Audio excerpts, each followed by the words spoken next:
Bom, então vamos lá, pessoal. Nesse vídeo eu vou falar um tema que vocês já me pedem há um tempo, que é sobre Stanley Kubrick e os seus filmes. Lembrando que eu já falei dele aqui em diversos vídeos do canal, então eu tô devendo para vocês esse vídeo aqui, que é um vídeo para falar só dele. E caso você não tenha visto os meus outros vídeos, a história é o seguinte, pessoal.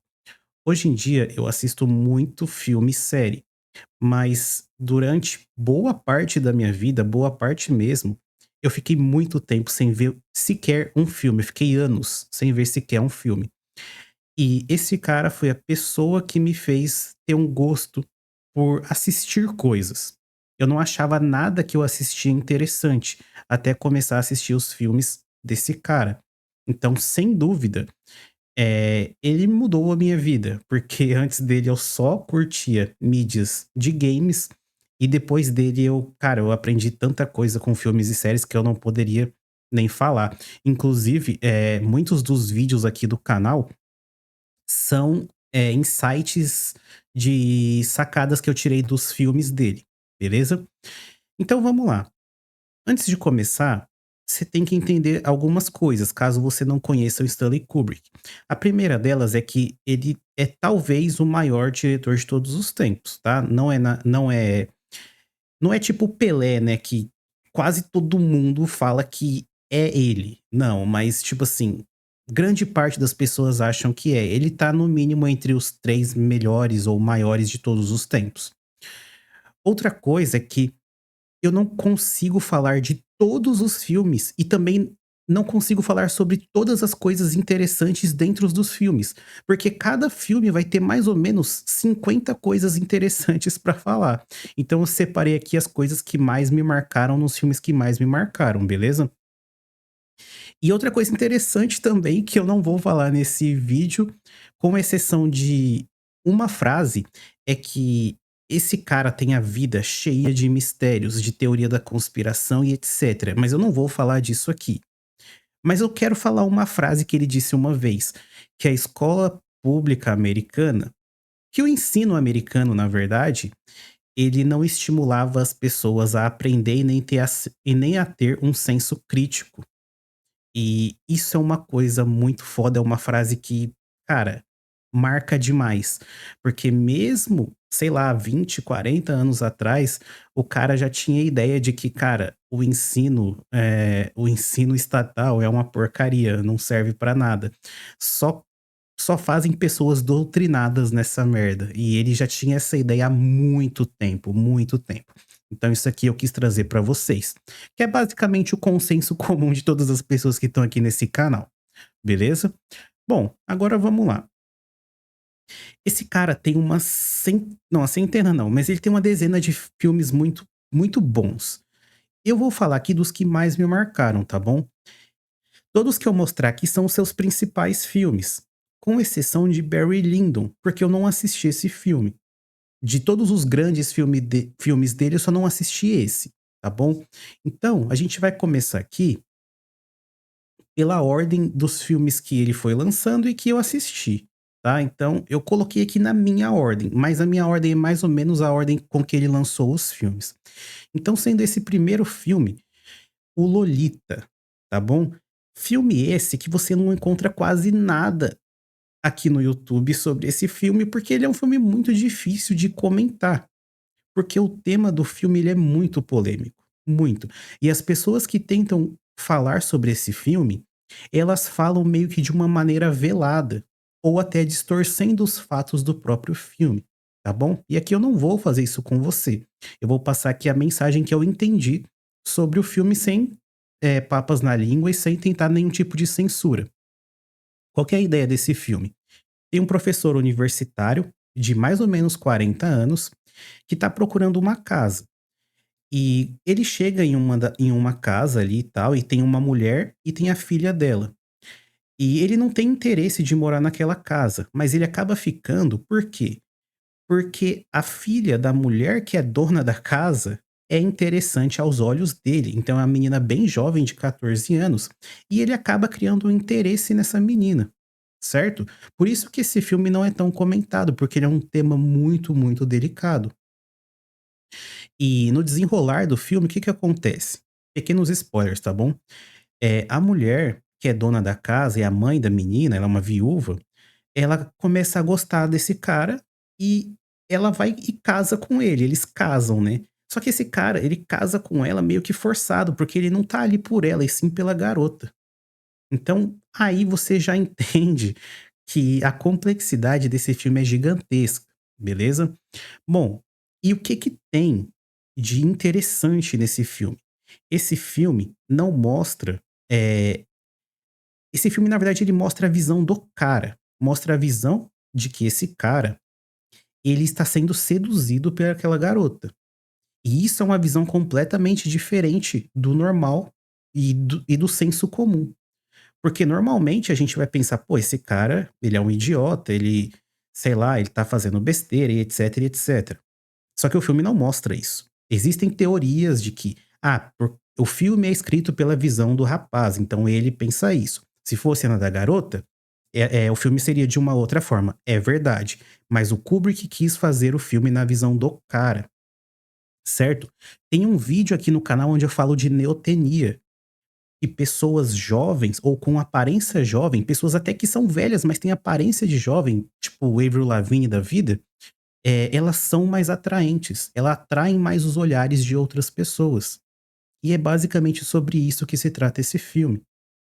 E durante o filme você vê que a garota, ela percebe que esse cara gosta dela e ela começa a usar isso a favor dela. E não só pra esse cara, ela conhece outros caras e também usa isso a favor dela. Então, uma manipulação feminina, ok? É um filme extremamente complexo de entender, mas eu tenho certeza que muitos de vocês vão curtir, beleza? Bom, passando agora para um outro filme que é o meu favorito, é o Doutor Fantástico, ok? Esse filme tem vários nomes diferentes, mas eu vou abordar aqui como Doutor Fantástico, que é o nome dele em português. Qual que é a ideia desse filme? Esse filme fala sobre a Guerra Fria e em como os comunistas e os americanos estão atacando um ao outro, de maneira velada ou através de publicidade e propaganda. Isso faz o quê, pessoal? Deixa a população desses 2 países toda bitolada. Igual a gente está aqui no Brasil nesse momento com esquerda e direita. Tá todo mundo bitolado. E por que que esse filme é legal? Porque no enredo desse filme, o que que acontece?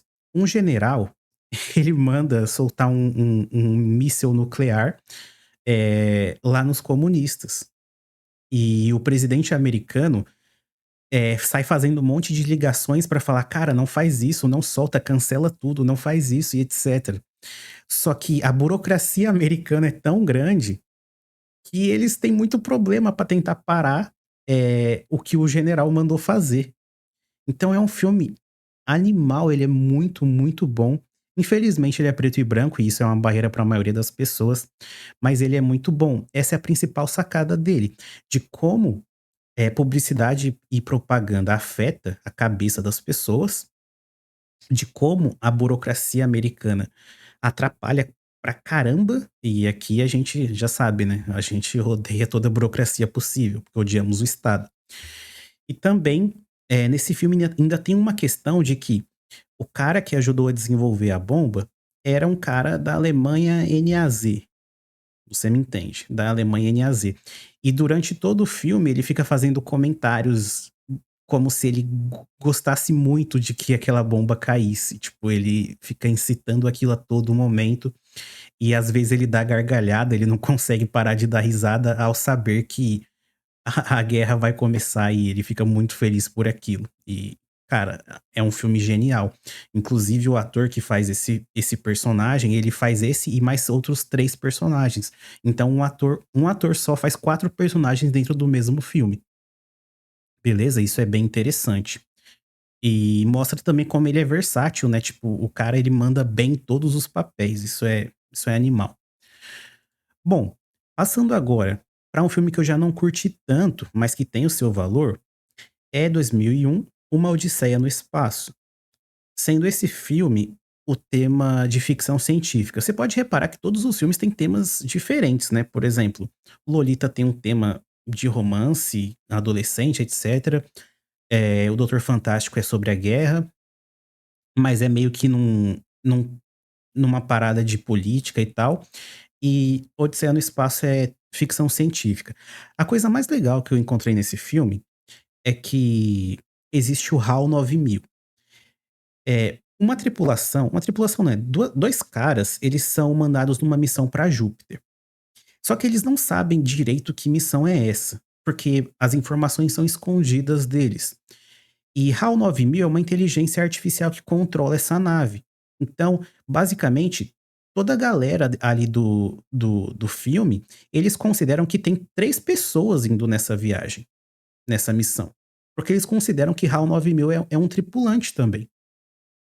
E aí já fica a deixa, né, a gente tá em 2024, inteligência artificial, as pessoas estão usando a IA como se fosse uma pessoa também. Mas a questão é que o HAL 9000 ele não é só um tripulante normal, ele tem muita inteligência, ele tem muito mais inteligência que todos. E ele é tão inteligente que ele não permite erros. E quando, as pessoas da tripulação, os 2 caras, eles tentam fazer coisas que vão ajudar a embarcação, a nave, o HAL 9000 às vezes tenta impedir eles de fazer isso, porque ele pensa de maneira racional e lógica. E aí ele entra em conflito com essas 2 pessoas. E esse conflito vai se estendendo por um tempo e chega a uma parte onde o próprio HAL 9000 ele desenvolve meio que uma consciência e sentimentos, porque os humanos que estão ali meio que eles provam que ele tá errado. E o HAL 9000 ele briga com ele mesmo, falando: "Não, eu não posso estar errado, eu sou perfeito", e etc, e etc. Então, isso não é o todo do filme, tá? Isso não é o todo do filme, é um pequeno pedaço que vai se estendendo até o final.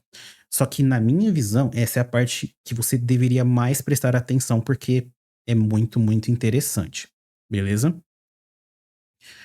Bom, passando agora para o filme Laranja Mecânica, tem uma coisa bem interessante sobre esse filme que poucas pessoas conseguem notar.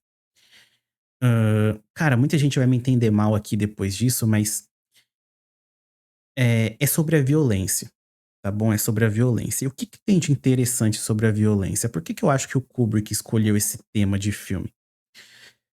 Porque a violência, ela já tá no ser humano. O ser humano muitos seres humanos já são violentos por natureza, principalmente os homens. Então, às vezes, eu dou o exemplo aqui direto. Eu tô assistindo ali um jogo de futebol e etcétera, só que, cara, às vezes quando tem uma briga ou qualquer coisa do tipo assim, eu vejo que muitas pessoas ao meu redor, assim, se ficam muito felizes, eufóricas e etcétera. E às vezes até eu mesmo. Por que que isso acontece? É porque a parte daquela violência ali faz sentido, entendeu? Então, tipo assim, existiu isso, nos tempos passados com shows que eram feitos em coliseus e etcétera. Hoje em dia a gente vê aí que grande parte, do dinheiro arrecadado por esporte são em lutas e tal. Então, a violência é um tema muito complexo de lidar, né, porque existe sim alguma coisa ali no ser humano, ativam esses gatilhos de violência gratuita e etcétera, e que são bem curiosos. E no Laranja Mecânica a gente encontra isso, são 4 caras ali de mais ou menos de 20 a 16 anos, se eu não estou enganado, e eles saem cometendo todo tipo de violência, e fica assim durante boa parte do filme. Para conter isso, o governo, sempre ele, né? O governo cria um método de ressocialização, só que ele é um pouco diferente do habitual. Eles pegam as pessoas, fazem lavagem cerebral, tá bom? Através de programação preditiva, e eu já fiz um vídeo sobre programação preditiva aqui, onde o cara tem que ficar ali o dia inteiro assistindo coisas que são, eh, que são violentas e ao mesmo tempo é colocada uma droga nele que faz ele passar mal. Então qual que é o estímulo? Ele vê algo de violento e ao mesmo tempo ele passa mal. E toda vez que ele vê algo violento, ele passa mal. Com o tempo, isso faz parte da vida dele. Chega um momento onde esse cara já tá tão habituado com aquela sequência de ver violência e passar mal, que ele sai na rua ele vê uma violência e começa a vomitar. Então, meio que fizeram uma lavagem cerebral nele e ele não ele era o cara mais violento do mundo, mas agora ele não consegue ver violência em local nenhum. Ou seja, o Estado fez uma lavagem cerebral absurda nesse cara, doutrinou ele, tá bom? Como se ele fosse um estudante da USP, e agora ele não consegue cometer nenhum tipo de violência e muito menos se defender. E é assim que chega ao final do filme, onde ele é atacado, ele não pode se defender, porque no final das contas, violência também faz parte da sua defesa. Você precisa atacar para se defender, e ele não consegue. E aí vocês já sabem o que acontece. Então, o filme também muito bom, muito bom. E aqui, pessoal, é claro que vocês também já assistiram esses filmes várias vezes e talvez vocês não tenham a mesma visão que eu, beleza? Mas eu tô passando aqui a minha visão sobre as coisas que eu acho mais interessantes nesses filmes. Bom, tem também o filme O Iluminado. O Iluminado é também é um filme muito famoso e muito característico por aquela cena, né, do Jack Nicholson batendo lá na porta com um machado. E o que que tem de interessante nesse filme? A primeira coisa interessante pra você saber é que, de todos os filmes, esse foi o mais perfeccionista do Kubrick. O Kubrick aqui, ele pedia para os atores repetirem as cenas 50, 60 vezes. E inclusive, a atriz que faz o filme chorou várias vezes durante as gravações, de tão perfeccionista que ele era. E o filme foi um sucesso, um filme muito bom. O que que tem de interessante pra você analisar nesse filme? É uma família que vai para uma casa isolada, tá bom? Nessa casa existem alguns espíritos, demônios, etc, que instigam as pessoas dessa família a cometerem atos, tá? Então lembra que eu falo sempre pra vocês? O ambiente onde você tá determina muita coisa. Esse filme é basicamente isso. Eles têm essa família tem muitos problemas. Só que dentro do ambiente onde eles estão, que é tipo um hotel, ali eles têm muito mais problemas. Por quê? Porque os espíritos ali instigam eles a cometer coisas horrendas, coisas terríveis. Esse filme é mais puxado para o terror, na minha visão. Mas pode ser um thriller psicológico, etc, mas pra mim é mais puxado para o terror.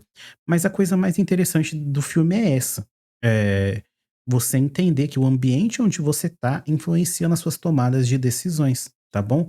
E aqui vai ter a galera da psicologia que vai falar: "Pô, isso é verdade e tal, depende do estímulos que você tem, do barulho e etc e tal". E vai ter a galera que também é mais religiosa, vai falar: "Ah, não, é porque tem espíritos naquele local, morreu gente ali, ou porque são demônios e anjos caídos e etc e tal". Enfim, esse filme é pra todo mundo, todo tipo de teoria vai se encaixar nele. Bom, passando agora para um outro filme que é o Nascido para Matar, é é um filme sobre a guerra, tá? Então esse aqui seria o primeiro filme sobre a guerra, visto que o Doutor Fantástico é um filme mais político, geopolítico. O Nascido para Matar é um filme da guerra mesmo, então tem confrontos ali, você acompanha um soldado. E qual que é a história? Existem 2 soldados que entram juntos ali no quartel americano, tá bom? Eles vão pra guerra em algum momento. Um desses soldados é muito bom, faz tudo corretamente, ele tenta ser o melhor, ele quer um cargo de elite e etc e tal. O melhor amigo dele, que é outro soldado que, o nome do filme é por causa dele, ele é péssimo em tudo, ele tá ali obrigado, ele não sabe fazer nada, ele tem má vontade, ele é preguiçoso, ele não tem físico pra estar ali e etc. Ou seja, um cara perfeito para o cargo e um cara muito ruim. O desempenho do cara ruim é tão ruim, né, o desempenho dele é tão baixo, que ele começa a sofrer muito bullying dos outros soldados, porque os outros soldados são punidos por causa dele. Então ele não faz uma coisa corretamente, todo mundo é punido. No final da noite, todo mundo vai lá e desconta nele. Tem um dia que ele apanha tanto, tanto, tanto, o bullying é tão forte, que esse cara ele sofre um transtorno mental. E aí ele começa a incorporar mesmo um soldado de verdade. Então é a virada de chave na vida desse cara. E isso dá o nome ao filme, Nascido para Matar. Lembrando que esse nome é em português, tá? Em inglês é um outro nome. Full Metal Jacket. E faz todo sentido o nome que deram em português para o filme, porque daquele momento em diante ele se torna um nascido para matar, né, ele fica bom em tudo, ele atira bem, ele melhora o desempenho físico dele, etcétera. E a graça do filme é exatamente essa, por quê? Porque na hora de ir pra guerra, esse cara que era ruim, mas tá com transtorno mental, ele tá extremamente preparado, ele é um cara focado. Pra você ter uma noção, ele conversa com a própria arma. Enquanto o cara que sempre foi bom é deixado de escanteio. Nada do que ele pensava se realiza e ele acaba virando um jornalista na guerra. Isso é muito, muito legal. E aí a gente vê a diferença, né, a discrepância de como, você mesmo pode sabotar sua própria vida. O cara ele tinha tudo pra ser o melhor, mas ele cometeu bullying com outro cara e aí você já viu, né, tipo, o cara teve que se esforçar, trabalhar e se tornar o melhor e tomou o lugar dele. E também tem aquela questão de tipo, cara, eu acho que eu mereço, só que as pessoas ao redor acham que é o outro cara que merece. E isso acontece muito, principalmente, relacionado a trabalho, principalmente trabalho de escritório, onde um cara pensa que ele merece tudo, que ele é o melhor e etcétera.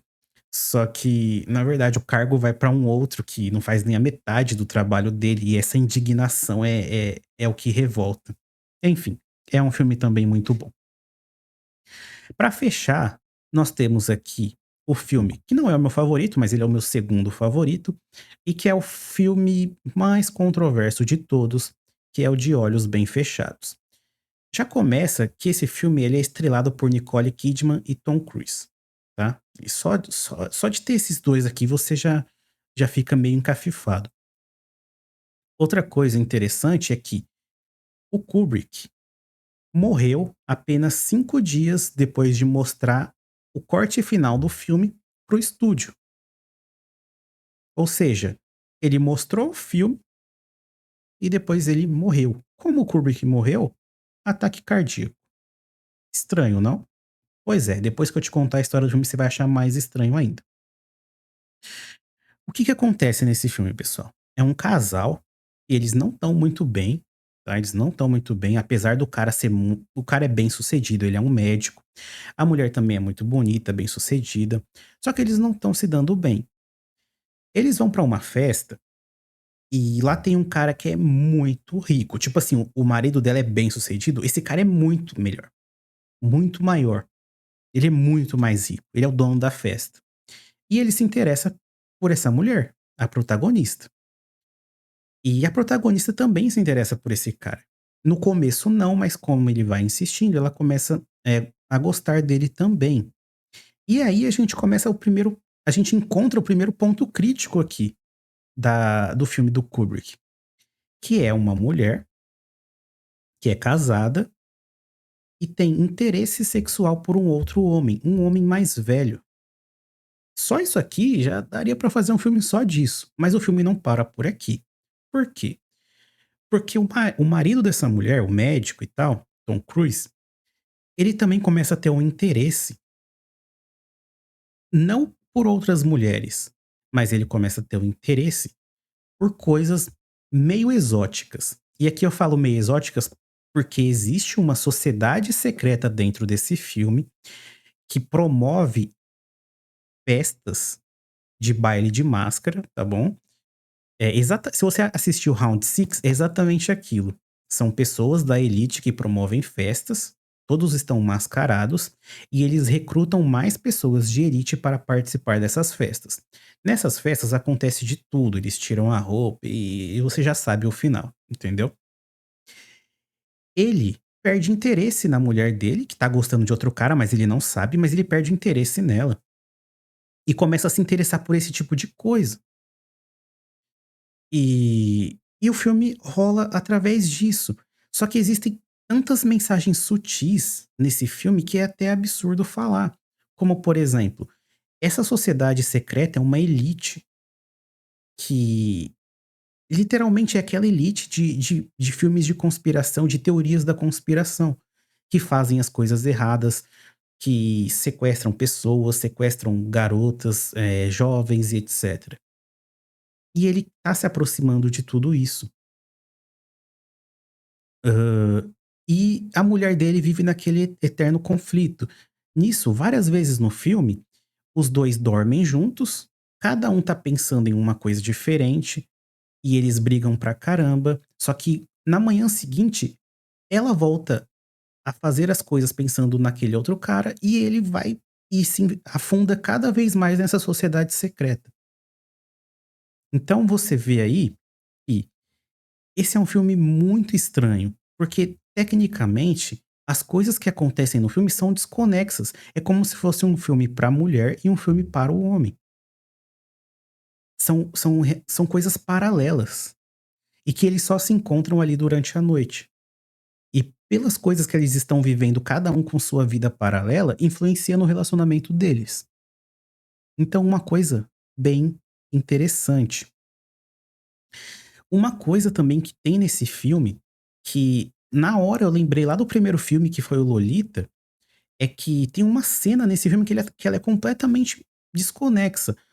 O Tom Cruise, ele vai comprar a máscara dele para o baile de máscaras, certo? E lá na loja ele chega e encontra 2 caras muito velhos com uma garota muito nova. E ele encontra essas 3 pessoas saindo de um quartinho bem pequeno. Quando ele olha pra cara do vendedor, que é o pai da garota, o vendedor, eu não lembro a frase exatamente, mas fala alguma coisa sobre dinheiro, sobre como isso era lucrativo ou vantajoso, etcétera. E nessa hora ele fica indignado, ele fica indignado com aquilo. Só que ali ele tá como um cidadão comum, ele é um civil comum naquela cena. À noite, ele vai para o baile de máscaras e tem um monte de putaria lá. E lá ele não tá nem aí, né. Isso que é muito estranho, como a máscara das pessoas e é engraçado porque ele vai comprar uma máscara.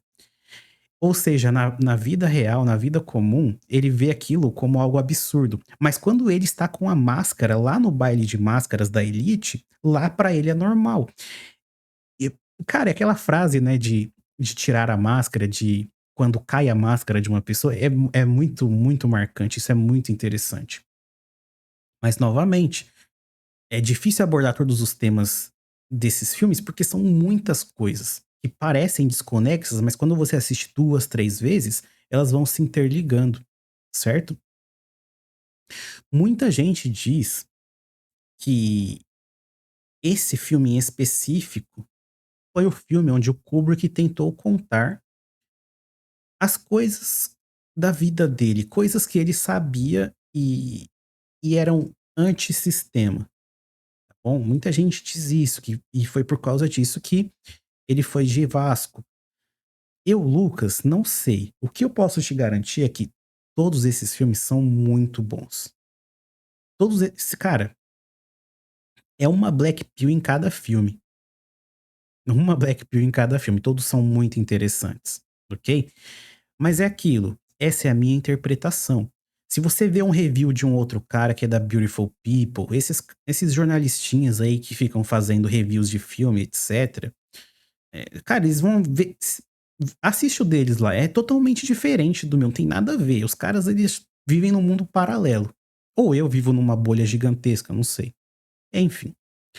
Bom, sobre Stanley Kubrick, é basicamente esse o gatilho inicial que você precisa para começar a consumir o conteúdo dele, beleza? Ficou um vídeo longo, mas cara, é um vídeo absurdo. E eu sei que muitos de vocês vão gostar, beleza? Fiquem com Deus e até o próximo vídeo.